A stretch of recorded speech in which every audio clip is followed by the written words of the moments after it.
Let's go to Module 6. Module 6, we have the following objectives.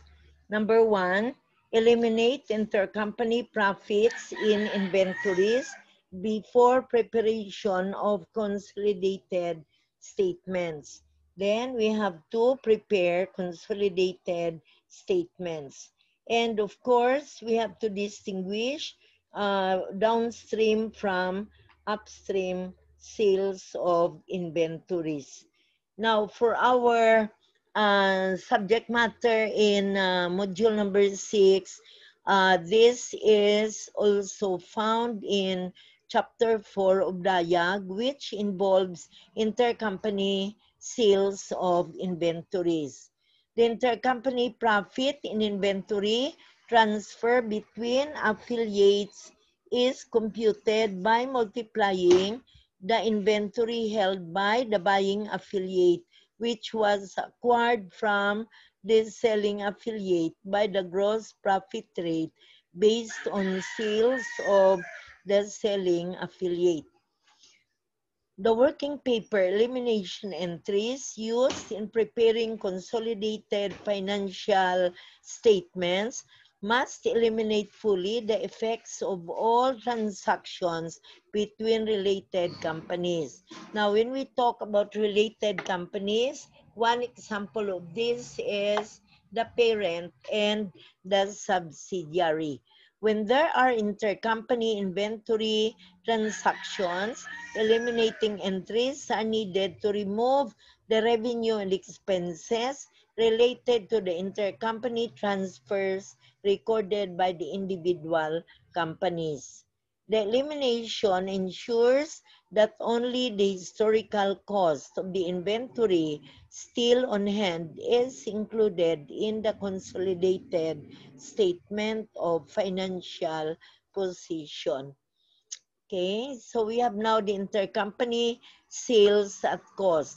Merchandise sometimes is sold to related affiliates at the seller's cost. When an intercompany sales include no profit or loss, the inventory amounts at the end of the period require no adjustment for consolidation. At the time the inventory is resold to outsiders, the amount recognized as cost of goods sold by the affiliate is the cost to the consolidated entity. However, even when the intercompany sales includes no profit or loss, an eliminating entry is needed to remove the intercompany sale and the related cost of goods sold recorded by the seller. This avoids overstating these two accounts. Consolidated comprehensive income is not affected by the eliminating entry when the intercompany sale is made at cost, because both sales revenue and cost of goods sold are reduced by the same amount. So in other words, even if the sale made by the parent to the subsidiary does not involve any markup because the sale is only at cost, still we need the elimination entries to avoid overstating these two accounts. Okay, now we have the next is intercompany sales at a profit or loss. Sale of inventory to affiliates are usually marked up by a certain percentage of cost. For example, a company may mark up 50% of its inventory sales to its affiliates. Hence, inventory costing 2,000 will be sold for 3,000. The elimination process will remove the effects of such sales in the consolidated statements. When intercompany sales include profits or losses, the working paper eliminations needed for consolidation have two goals. One, elimination of the effects in the statement of comprehensive income of the intercompany sales by removing the sales revenue from the intercompany sale and the related cost of goods sold recorded by the selling affiliate. 2. Elimination from the inventory on the statement of financial position of any profit or loss on the intercompany sales that has not been confirmed or realized by resale of the inventory to outsiders. Inventory reported in the consolidated statement of financial position must be recorded at cost to the consolidated entity. Any profit or losses arising from intercompany sales must be eliminated. So in other words, we have to actually determine how much is the markup on the intercompany sales. Okay, now we go to the two types of sales of inventory, from the parent to the subsidiary and from the subsidiary to the parent. Let's begin with downstream intercompany sale. Downstream intercompany sales of merchandise are those made from a parent company to its subsidiaries. For consolidation purposes, profits recorded on an intercompany inventory sale are realized in the period in which the inventory is resold to outsiders. Until the point of its resale, all intercompany profits must be deferred. Consolidated comprehensive income must be based on the realized income of the selling affiliate if the intercompany sales of merchandise are made by the parent or by wholly owned subsidiary. There is no effect on any comprehensive income or non-controlling interest in uh, income or loss, because the selling affiliates do not have non-controlling interest. So that's if there is no NCI because the ownership is at 100%. Now we have the parent and subsidiary companies entries. The journal entries to record the above transactions are as follows. Books of Pitt Corporation. We have now to debit cash and credit sales to record sale of merchandise of say company in the books of Pitt Corporation. Then we now debit to cost of goods sold and to credit inventory to record the cost of inventory sold. In other words, the amount sold or used by the parent to sell to the subsidiary is at above cost, because the selling price is 10,000. The cost is only 8,000. Now, to record the cost of inventory sold.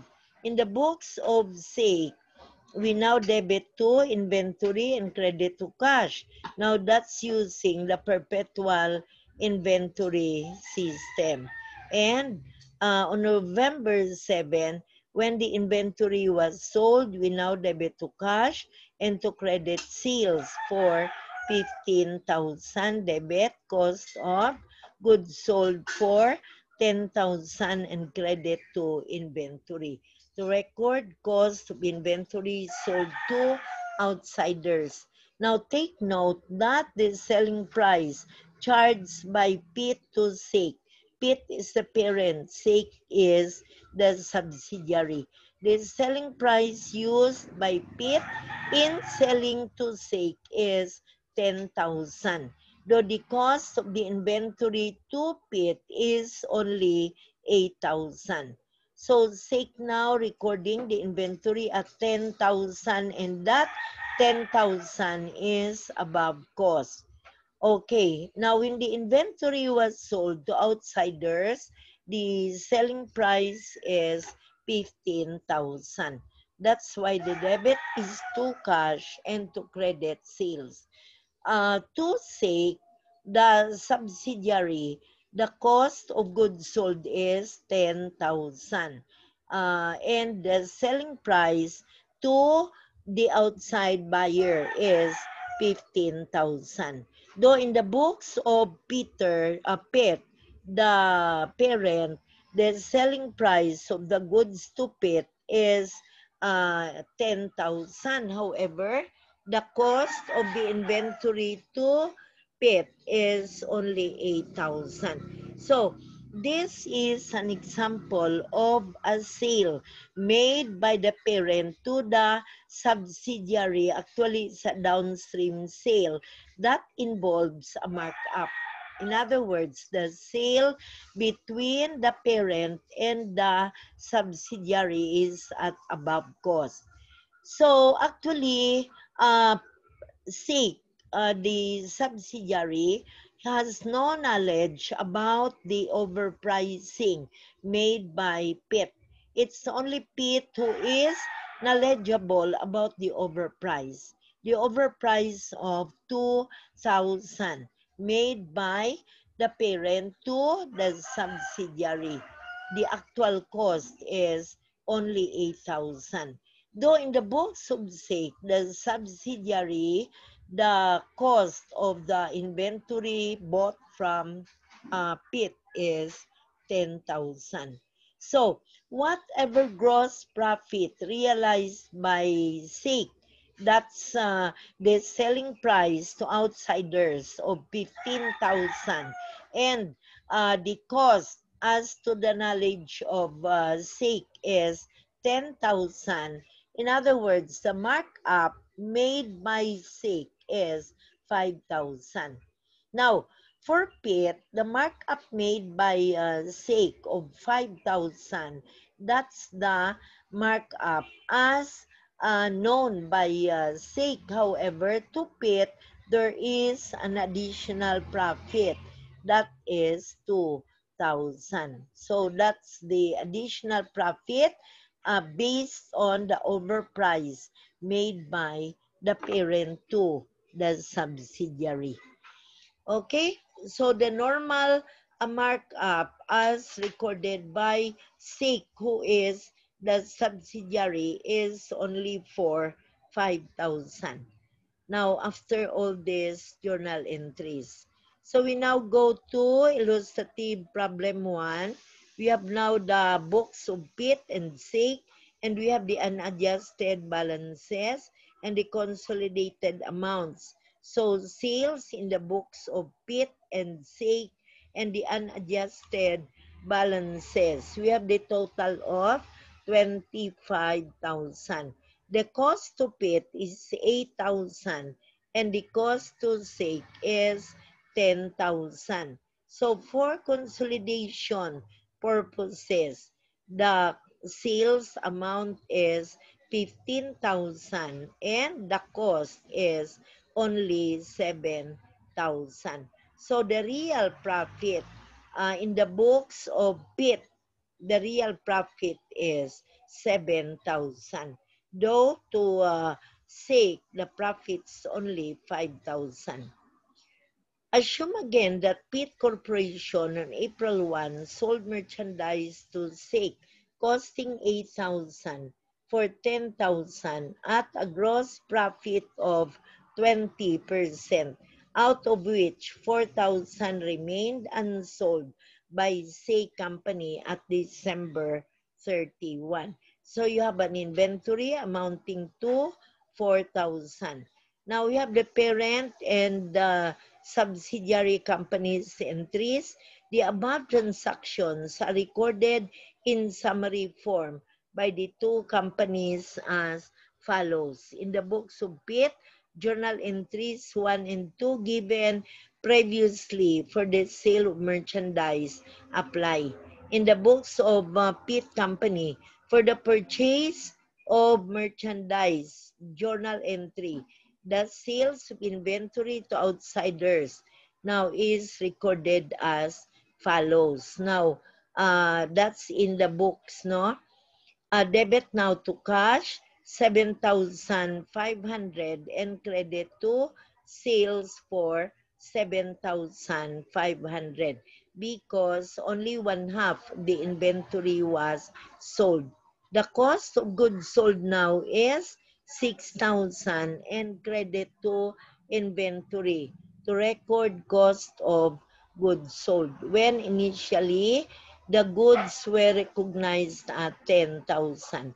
The intercompany gross profit in Pitt Corporation sales to Say Company during the year ended December 31, 2016 is as follows. So we have now the beginning inventory 0, sales of 10,000, selling price, the cost is 8. So there is gross profit of 2,000. Then the total here for 2,000. And we have the ending inventory of 4,000 and the cost of the ending inventory is at 80%. So we now get 3,200 for a gross profit of 800. The cost of goods sold of 6,000 and we have the cost of 4,800. So the gross profit of 1,200.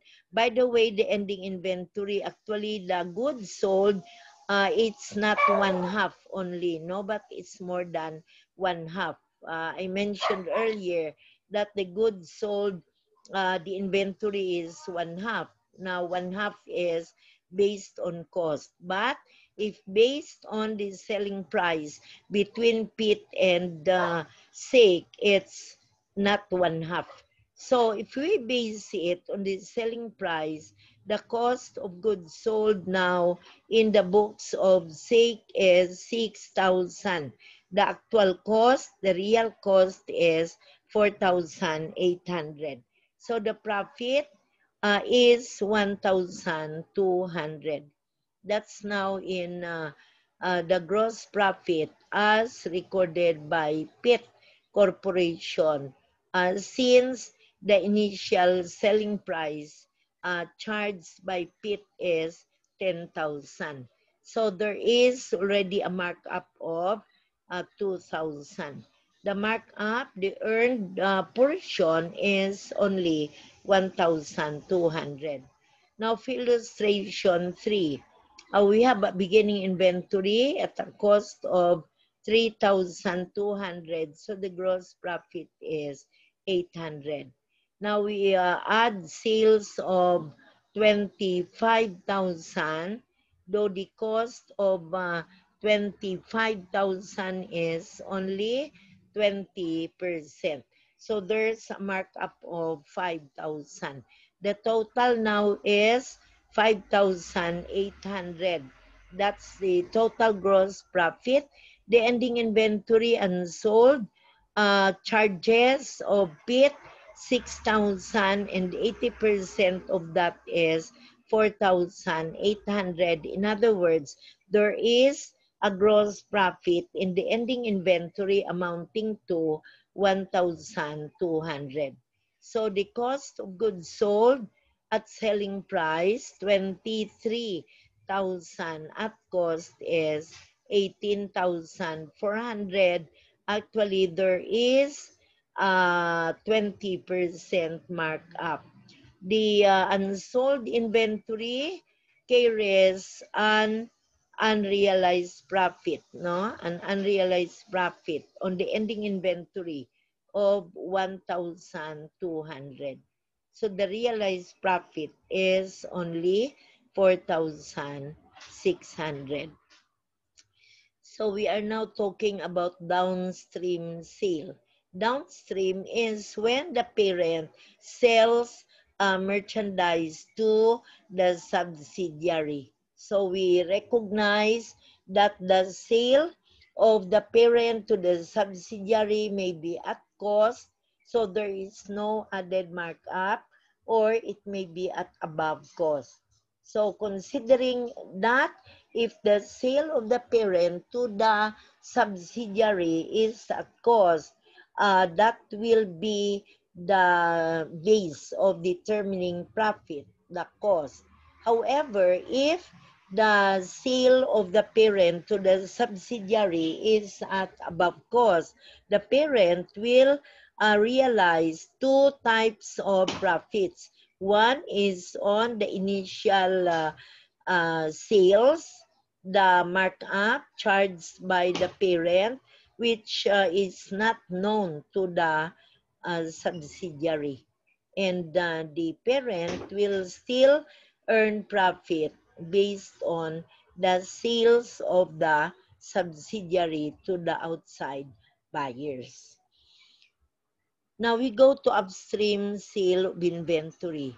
Upstream intercompany sales are those sales from subsidiaries to the parent company. When an upstream sale of inventory occurs and the inventory is resold by the parent to outsiders during the same period, all the parent entries and the eliminating entries in the consolidated working paper are identical to those in the downstream case. When the inventory is not resold to outsiders before the end of the period, working paper eliminating entries are different from the downstream case only by the apportionment of the unrealized intercompany profit to both the controlling and the non-controlling interest. The intercompany profit in an upstream sale is recognized by the subsidiary and shared between the controlling interest and the non-controlling interest. Therefore, the elimination of the unrealized intercompany profit will reduce the interest of both ownership groups until the profit is realized by resale of the inventory to outsiders. Now we have the summary comparison of working paper elimination entries. This illustration below shows the elimination entries in 2016 and 17 for both the downstream and upstream sales under the perpetual system. So we have now the sales with downstream. Now we debit to sales. Now we are talking about the elimination entries. Since we have to understand that these are intercompany transactions and we have to eliminate. So debit sales and credit cost of goods sold. We now debit cost of goods sold by 800 and credit to inventory to the extent that you have already eliminated your sales and at the same time credited to cost of goods sold. You are making an adjustment to cost of goods sold for the unsold merchandise. Now, in the case of the next year, we now debit to sales and credit to cost of goods sold for 25,000 and debit cost of goods sold credit to inventory here for the unsold goods. So finally, we debit to retained earnings on January 1 in the books of PIT and credit cost of goods sold for 800. Okay, so these are the entries that we have to remember in connection with downstream and upstream sale. But we will have more of this in our problems. We will be solving problem 6 and 7 in the book, and then I'll move on to the multiple choice problems. So you go to the canvas again. We still have canvas here, but you open your books, the book of Dayag, you open to chapter 4, where we have problem 6 and problem 7. focusing on downstream and upstream sales. Now I have posted the solutions to the problems in 6 and 7, and then after this I'm going to discuss the multiple choice problems. Okay, so only solutions to 6 and 7 are posted. The solutions to the multiple choice problems we will be discussing. So you need to copy the solutions. Okay, you go to problem 6. Let me read the problem first before we go to the solution. The following balances were taken from the records of S company. I am reading problem 6 on page 429 to 430. So we have now the balances of the records from S company. So we now have common stock 2.5 million, retained earnings 1,450,000. Then we have net income of 3 million. Dividends declared in 2000 X4 1,550,000. So we have now the retained earnings at the end of 20X4 in the amount of 2.9 million. Total stockholders equity December 31 X4 is equal to 5,400,000. By the way, common stock 2.5 million, and then retained earnings beginning. We add net income for the year X4, then we deduct dividends declared.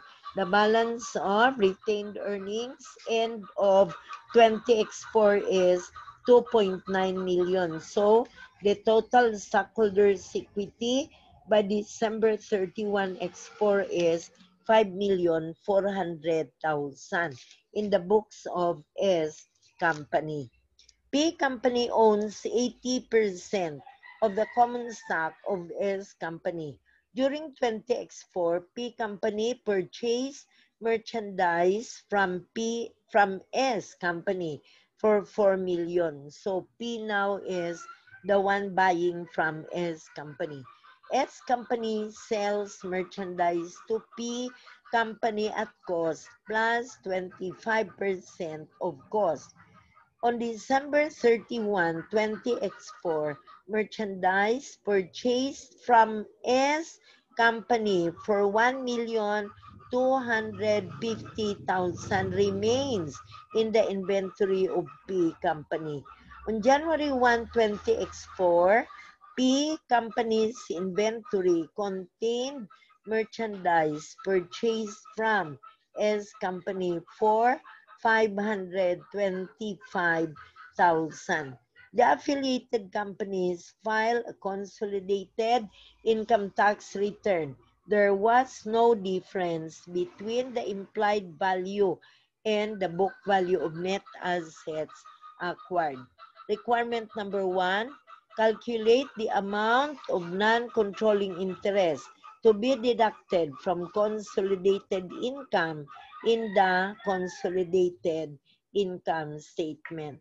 So calculate the amount of non-controlling interest to be deducted from consolidated income in the consolidated income statement. So now as solution to requirement number 1, that we compute for the amount of non-controlling interest in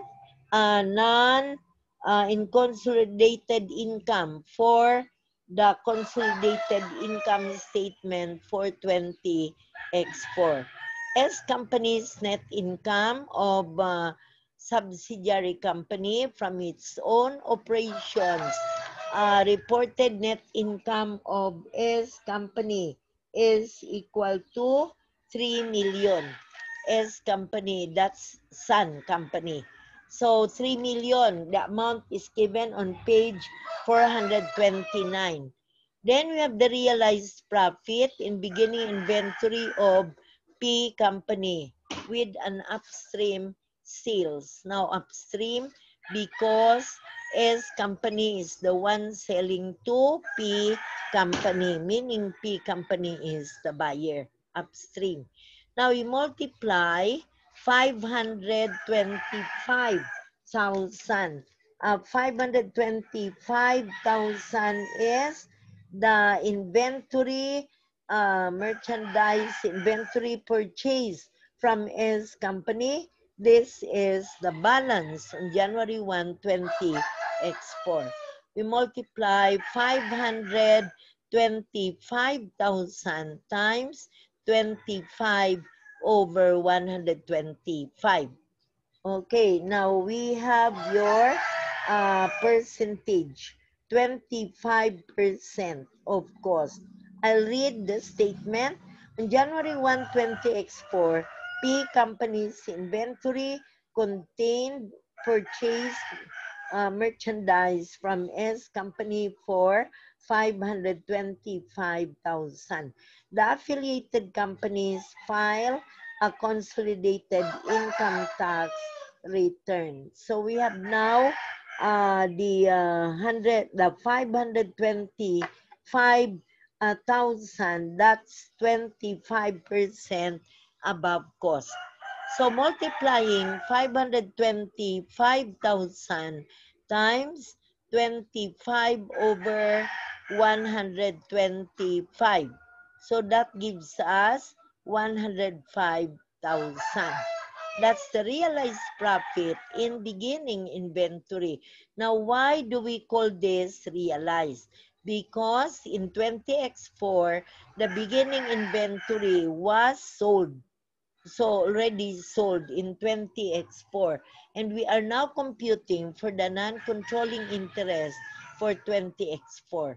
So meaning, we call 105,000 as realized because the inventory of 525,000 purchased by P company from S. So in the inventory on January 1, however, already sold during 20x4.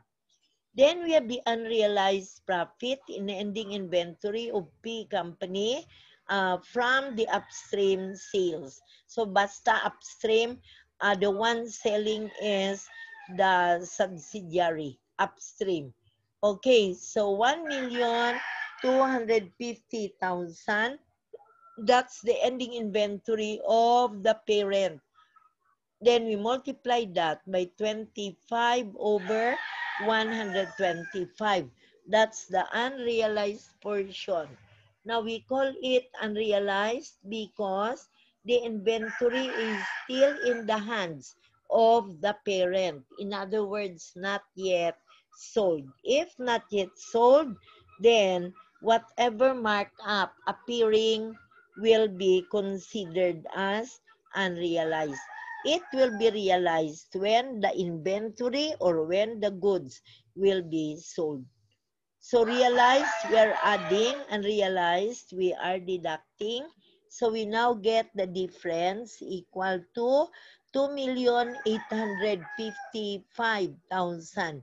That's your realized net income from separate operations by S company, Sun company or S company. Then we deduct amortization of allocated excess. There's none. So we now get the amount of 3 million here. We have the difference of why the total of Sun Company's net income from separate operations, adding 3 million. So we now get 3,105,000 and we deduct 250,000, the unrealized. So the difference now is 2,855,000. This is Sun Company's realized net income from separate operations. So 2,855,000, we multiply it by 20%. So we now get the result of 571,000. Please correct 3,055,000. Please correct that. That's supposed to be 2,855,000. Okay, the figure that you have to bring down. So you multiply 2,855,000 by 20%, the non-controlling interest rate. So it gives you 571,000. Okay, that's the answer to number 1. Number 2, calculate the controlling interest in the consolidated net income for 20x4.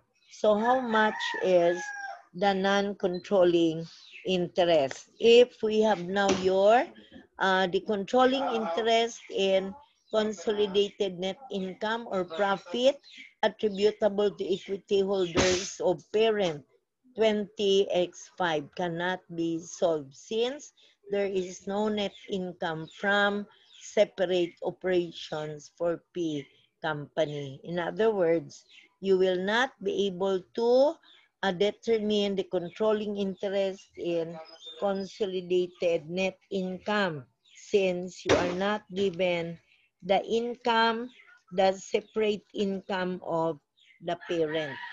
Okay? Now, incidentally, the eliminating entries are as follows. We now debit to sales for 4 million. That's the sales of P company or the purchase of P company from S company. During 20x4, P company purchased merchandise from S company for 4 million and S company sells merchandise at 25% above cost. So we now debit to sales, eliminating the intercompany transaction between P and S. Normally, if we trace the original entry of P, it was debit to cash or debit to receivable credit sales for 4 million, which we have to eliminate at the end of the year, 4 million. And this is purchased for 4 million during 20x4. We now debit to cost of goods sold for 250,000 and credit to ending inventory.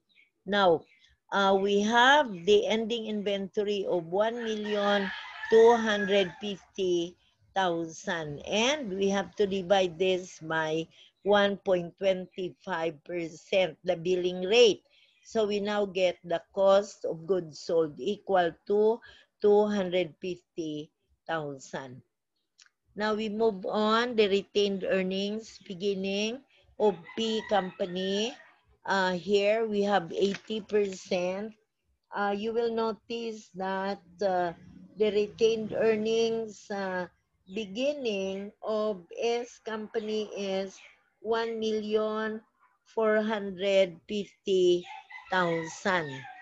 Okay, but the non-controlling interest is 21%. We credit to cost of goods sold for the beginning inventory of 105,000. Again, take note that that amount appears for the beginning inventory.